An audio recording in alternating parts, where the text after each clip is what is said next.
जब भारत की हम बात करते हैं, समाज में बदलाव की बात करते हैं, तो ये बताना चाहूंगी कि राष्ट्रवाद की जो भावना हम पिछले कुछ सालों में भारत में हमने देखा है, लोग बहुत आकर्षित हो रहे हैं राष्ट्रवाद की भावना की तरफ।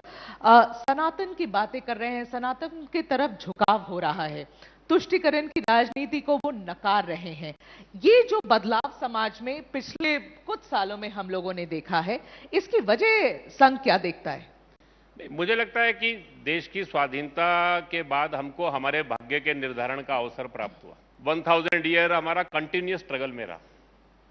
ये जब तुर्किश मुगल ये जो इन्वेजन हुए उस सारे में हमारे इंस्टीट्यूशन कोलैप्स कर गए जी।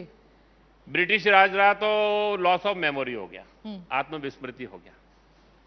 ये जो 75 ईयर्स है, इस 75 ईयर्स में हमको हमारे भाग्य के निर्धारण का अवसर जब प्राप्त हुआ है तो धीरे धीरे करके अपने को जानने की इच्छा भी लोगों की बढ़ी है जी।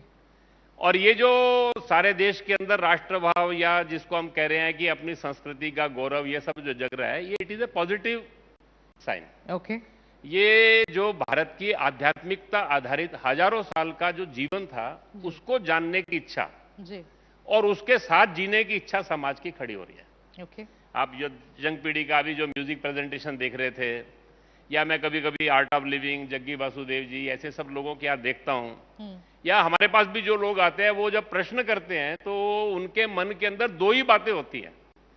एक अपनी देश संस्कृति को जानने की इच्छा और दूसरा how we can contribute. Okay, और तुष्टीकरण की राजनीति तो नकारनी चाहिए सबको। मुझे लगता है ये जो मॉन्टेमिर्लो अवार्ड से लेकर खिलाफत से लेकर जो अपीजमेंट की पॉलिसी चली, उसका कारण देश का विभाजन हुआ जी।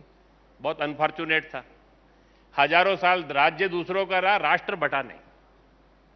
पहली बार भारत का विभाजन जो है ये 47 में हुआ due to this politics of appeasement.